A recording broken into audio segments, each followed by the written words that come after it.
channel matrix, which was also your transition probability matrix.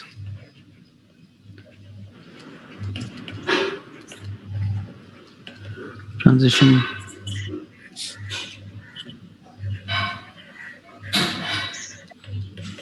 probability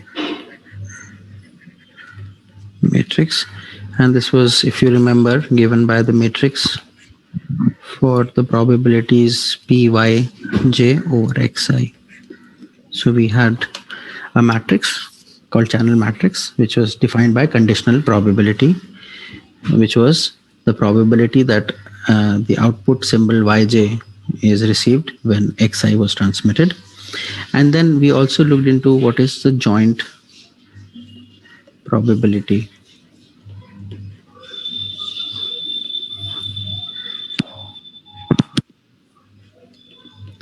Matrix.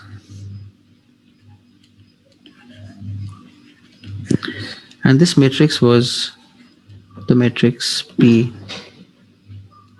Xi Yj. And just kindly mute your mics. If let me just see who's okay.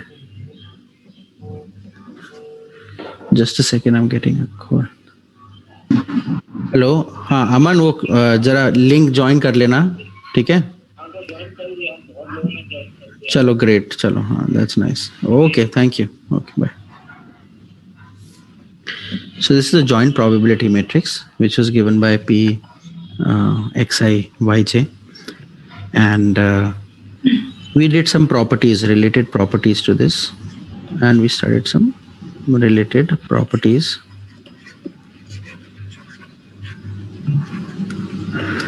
for these matrices.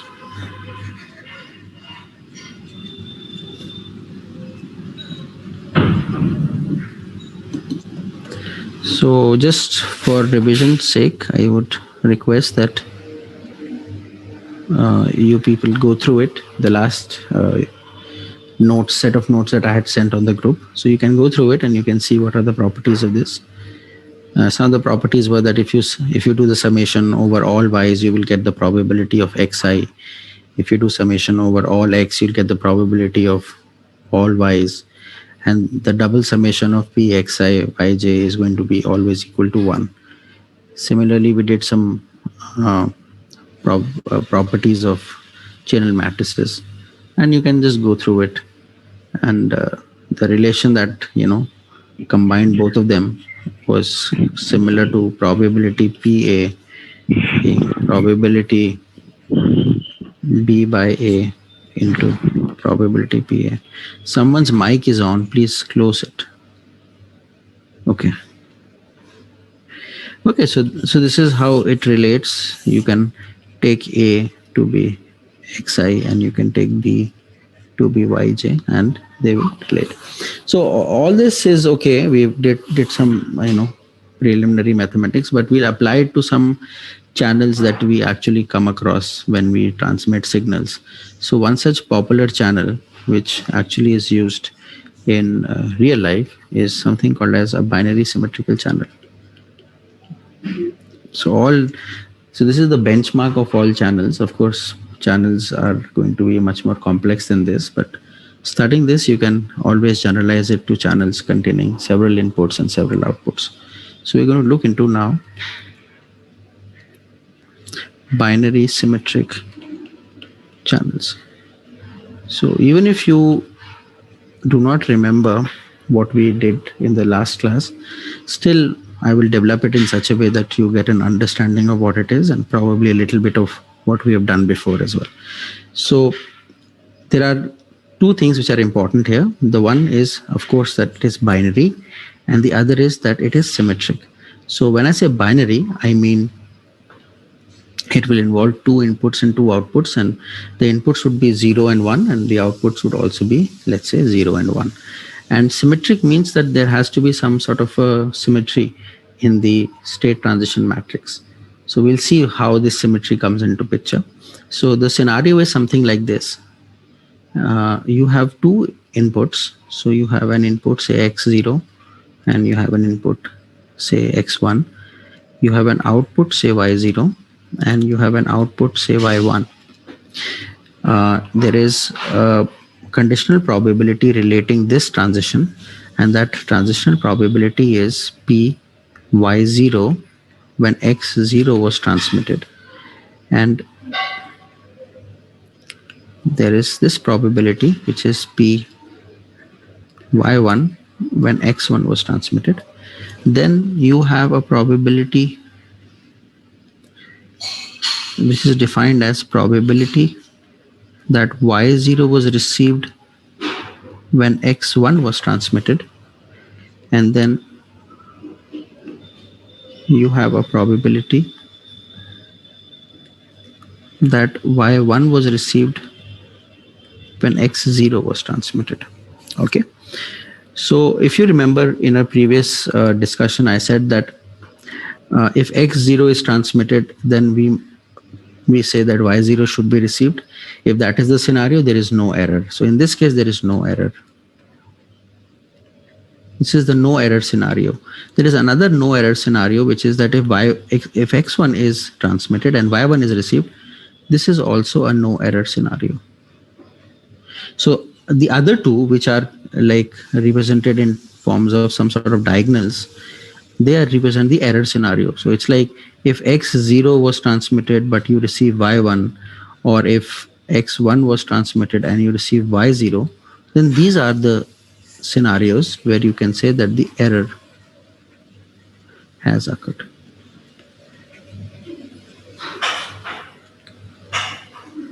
What is the spelling of occurred? Will it have double R or it has single R? I'm just writing single R for now.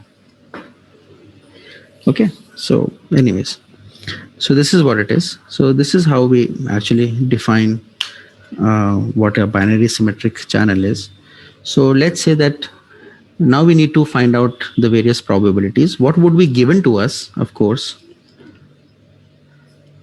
what will be given to us is we will know what is px0, and we would know what is px1, and we would also know the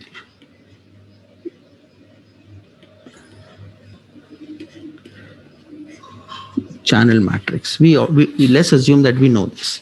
Okay, and when we try to find out what would be the output probability, so we need to find out the output.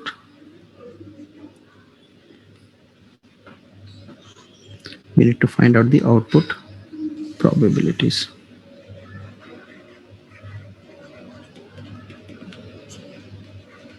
And the output probabilities are basically py0, and we need to find out py1. So these are basically the unknowns. So you have px0, px1. Unknown, these are the variables, I'm sorry, and unknowns would be the things that you have to evaluate, and you'll be given some things in the problem. So this is one quantity which is there as an interest to us: px1, py0, py1, and all other four probabilities, which are actually conditional probabilities. Using these probabilities, you can find joint probabilities also. Okay, so we'll come to that, but let's say that this is given to us, and the first thing that we are going to do is that we are going to find out what are the output probabilities. Sometimes they're called as what is the output symbol probability also, because y0 could be some symbol, or y1 could be some symbol. So they're sometimes called as symbol probabilities because they're simply zeros and ones. So they're called symbols also sometimes. So let's look at the expressions. So py0, if you look at the diagram or the graph that I have made, then y0 can occur if the input is x0. It can also occur if the input is x1. So if this is associated with the probability px0, and this is associated with a probability px1, then if you remember from the tree diagram kind of a scenario, probability py0 is going to be px0 multiplied by the transition probability here, plus px1 multiplied by its corresponding transition probability. So that would be basically px0 dot py0 over x0 plus px1 dot py0 x1. So this is your py0. Similarly, your py1 is going to be px0 into the transition probability from x0 to y1, and px1 into the state transition probability along this direction, which will be py1 x1. So that will be basically px0 times py1 over x0 plus px1 times py1 for x1. So if I was to write this in a matrix form, condensed matrix form, so it would be written as py0, py1 is px0,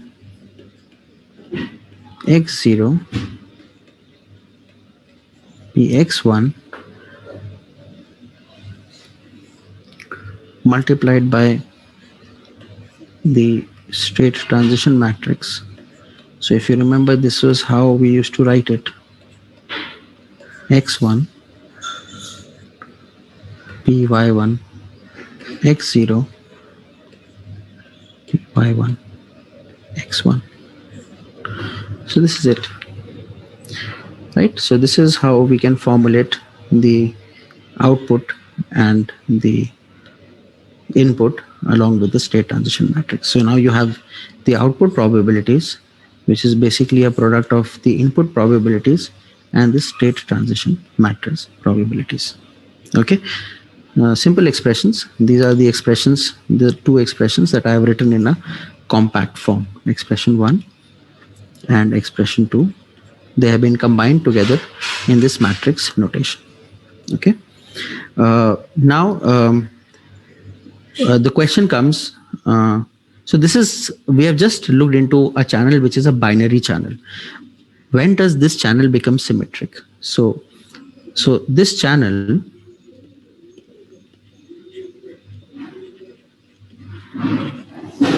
becomes symmetric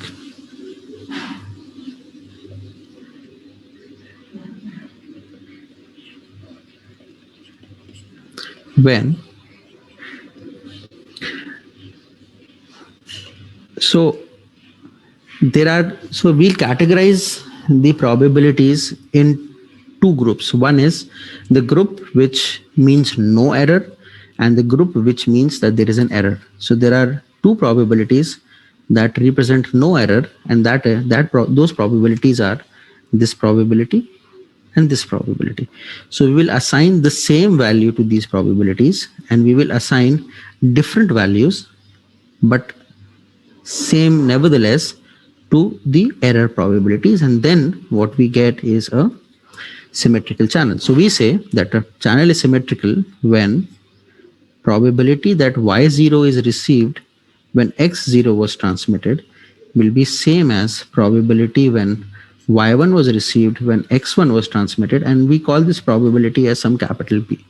Okay, and we say that probability that y0 was received when x1 was transmitted is same as probability that y1 was received when x0 was transmitted, and this probability will be 1 minus p. So when we write the two groups, so this is like no error group. So if you remember from the previous slide, this is the no error scenario, and this is the error scenario.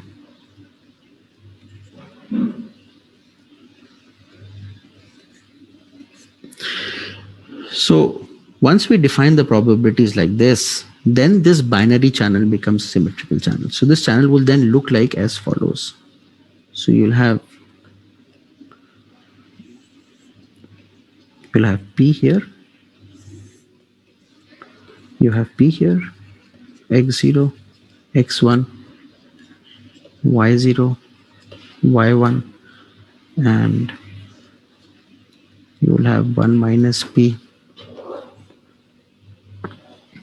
and you have 1 minus p. If you remember from our previous discussions on tree diagram in Markov models, we always knew that some sort of a tree, when goes to the same symbol, the sum should always be equal to 1. So this is the case for binary symmetrical channel. If you have a binary channel which is not symmetrical, even then the sum of this probability and this probability will always be equal to 1. So let's say that this was 0.8, this p, so 1 minus p would be 0.2. It'll always be equal to 1 in this case. And no matter what kind of a channel it is given, they'll always be equal to 1. So right now we're considering a binary channel. Maybe if there is a channel which has maybe 3 inputs and 2 outputs, or 3 inputs and 3 outputs, then also these sums going to the same output from different inputs will always be equal to 1. I think there's a question that has come. Double R, what does that mean, Navratan? Anyways. Okay, so this is a binary symmetrical channel, all right? And generally things would be, this channel would look pretty much the same. If I take p to be half, then all these transition probability matrices, they will all be basically what you call as 0.5. So then it would be called as binary symmetrical channel with p 0.5. If you take p to be 0.8, it will still be symmetrical channel, but then this probability will be 0.8, this will be 0.2, this will be 0.8, this will be 0.2.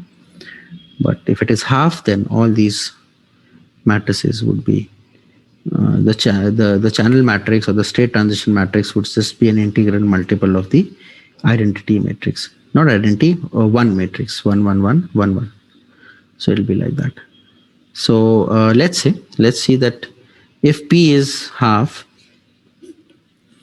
okay, let's just evaluate some probabilities when p is half. So in this case, let's evaluate p y0, p y1, and p x0, p x1, and over here you will have basically p and 1 minus p, and you will have 1 minus p, and you will have p. Now since you have only two symbols, and let's call them say zeros and 1, and let's call this as 0 and 1, right? So we can say that, let's say that the messages are equally likely to occur. So we take the case where px0 and px1 are both half. One message, both the messages are equally likely to occur. In that case, you can, in general, if it is capital P, so this would be basically half and half, and this would be p 1 minus p, 1 minus p, and p. Okay, so that would make p0, p1 as p by 2 plus half 1 by p and 1 minus p by 2 plus p by 2, right? So if you substitute p to be half, if you evaluate this at p half, then you will realize that probability y0 would be same as probability y1, which will be simply half only. So that is just a case where I've taken capital P to be 1 by 2. If capital P was something, say 0.8 or something, then this value would have come out to be something different. Okay, so this is like output symbol probability. Let's go towards joint probabilities now.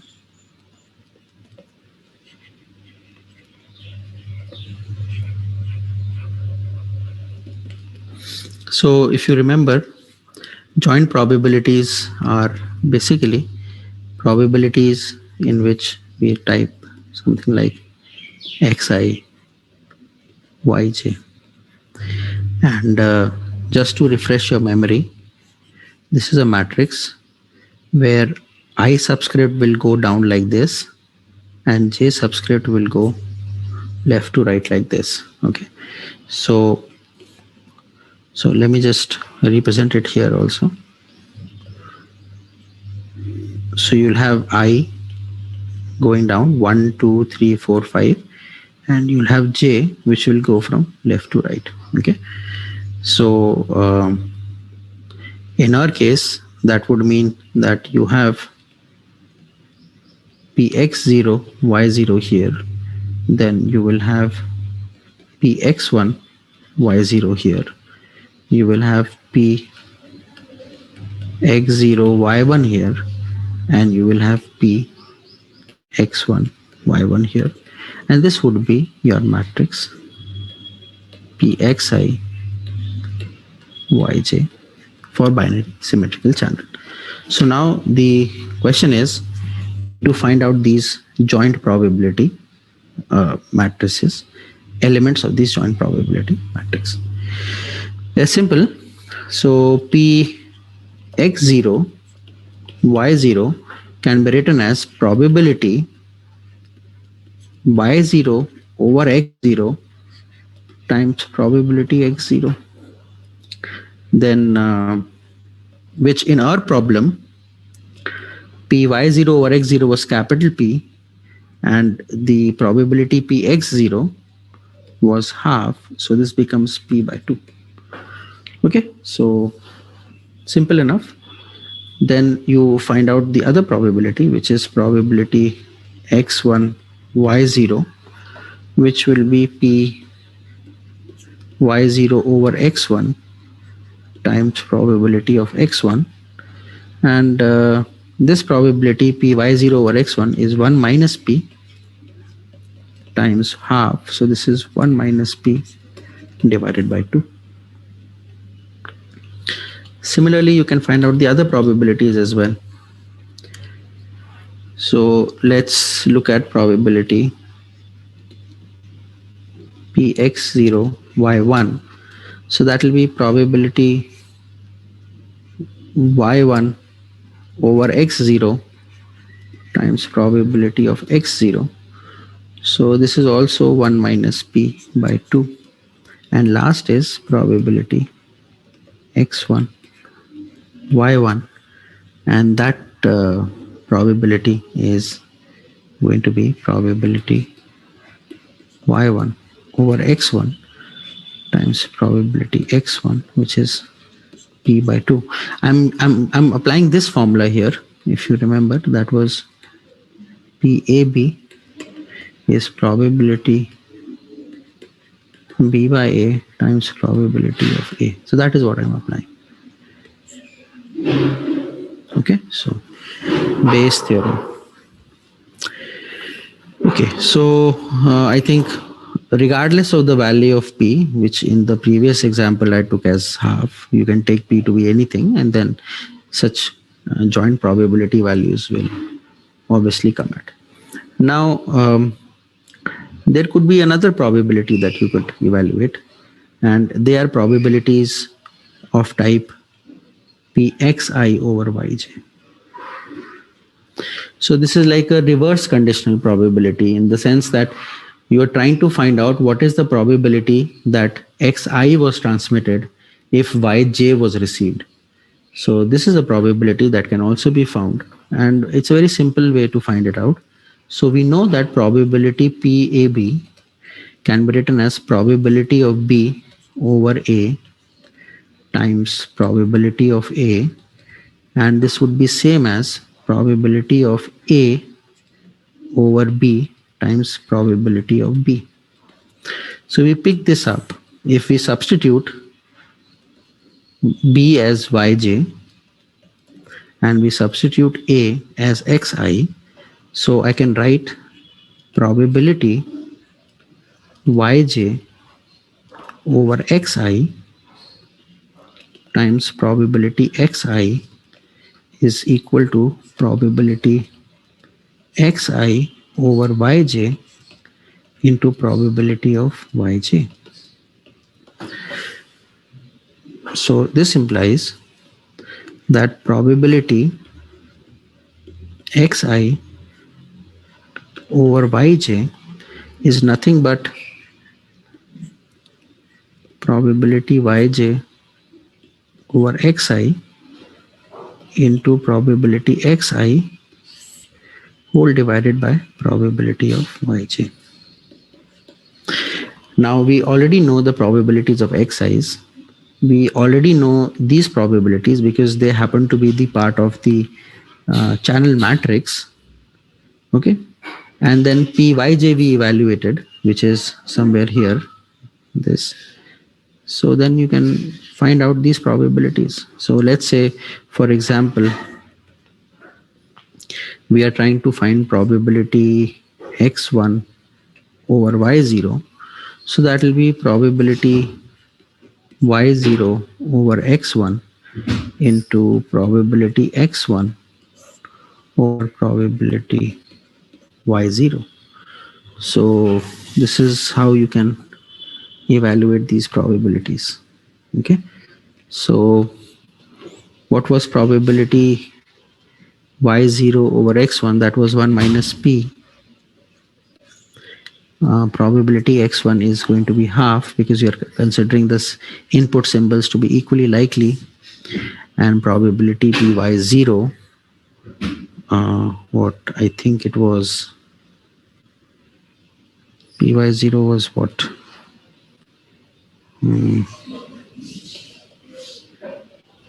Py0 was, so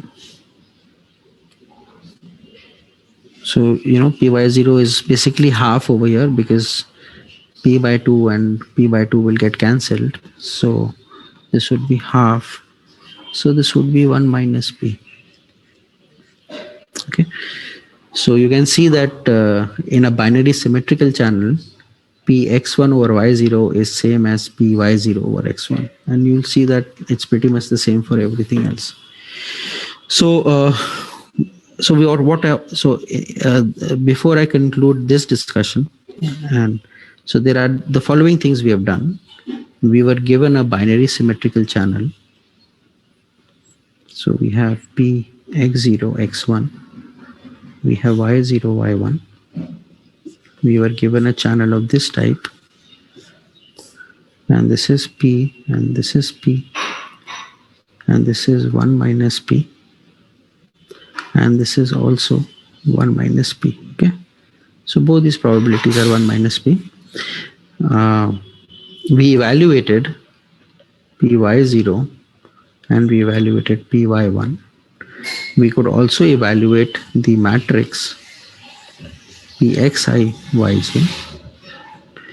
We also evaluated the matrix pxi over yj, and we were given the probability px0, px1, and we were given the matrix pyj over xi. So generally, any channel which is given, it is whether it is what you call as a binary symmetrical channel or any channel, a channel typically is determined by this matrix, which is the channel matrix or the state transition matrix. Okay, so that is this entire thing, discussion on channel matrix. I think we have about 7 minutes or something. When this meeting gets over, we'll take a break of 10 minutes and then we'll come back and we look at some problems. But for now, we'll continue. So I would probably add a few slides and then proceed. Okay.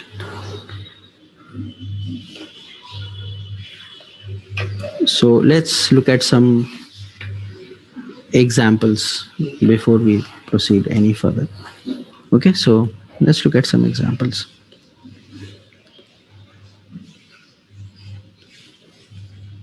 So example 1, suppose I give you a channel, say x1, y1, x2, y2, x3, y3. Okay. This probability is given to you as 0.8. Okay. Then you're given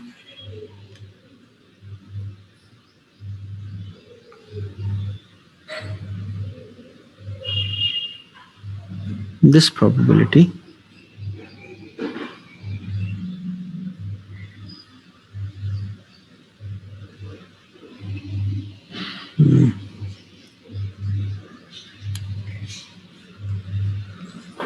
And you're given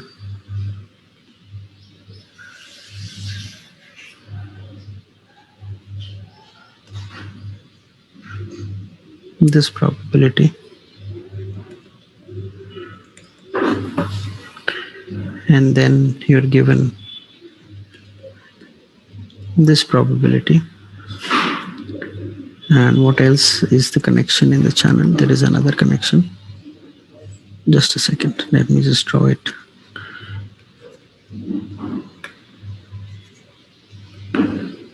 Again, so that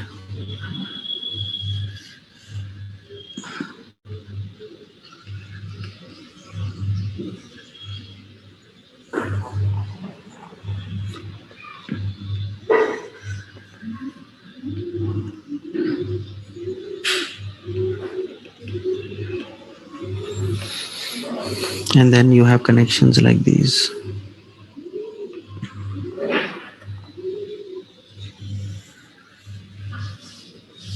Okay, so this is a channel which is given to you, and you have to give me the channel matrix.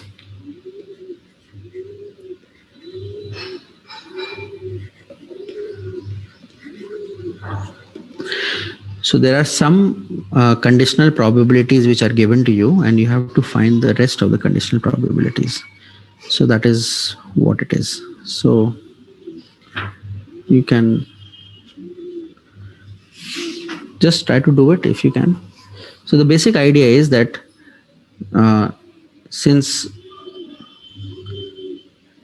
so for any channel, if you remember, even in the tree diagram, the sum of all outgoing probabilities from any input must be equal to 1. So based on that, you can evaluate the other channel probabilities. I'm waiting for an answer for someone. So I'll give you the hint. The hint is very simple. It is that the sum of all outgoing probabilities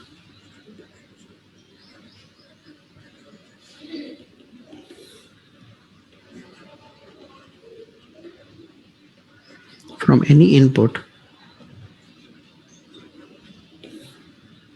must be 1. So you now evaluate the channel matrix, and I would wait for an answer for this. So how would this channel matrix look like? Channel matrix would look like something like this.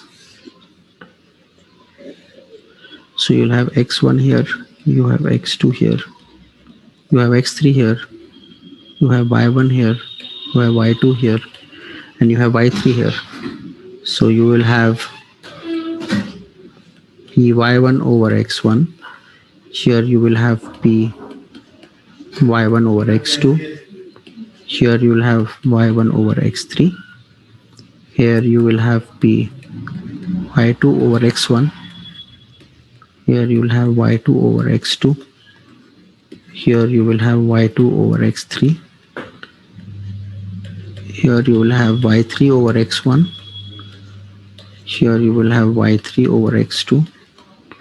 And here you will have y3 over x3. So this is what you need to evaluate. Tell me what the answers are. Before we go, I think we can finish this problem. So if you look at it, from x1 this branch is going, and there is another branch which is here. So sum of this plus sum of this should be equal to 1. So this should be 0.2. Then you have from x2 you have one branch which is going up here and the other branch is going like this. So this probability has to be 0.4, right? Then from x3 you have one branch going to y1, you have one branch going to y2, and you have one branch going to y3. So this is already 0.4, this is already 0.5, so this should be 0.1. And you have all the probabilities now. So py1 over x1, that is 0.8. Okay. Then py2 over x2, py2 over x1 is 0.2. Which one we have? Py1 over x2. Okay.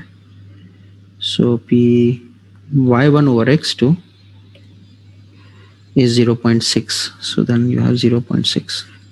Py1 over x3. Py1 over x3 is 0.4. So you have 0.4 here. Then y2 over x1. Y2 over x1 is 0.2. So you have 0.2. Y2 over x2. Y2 over x2 you have 0.4. And then you have y2 over x3. Y2 over x3 is 0.1. Y3 over x1, it has no relation, it is 0. Y3 over x2, it has no relation.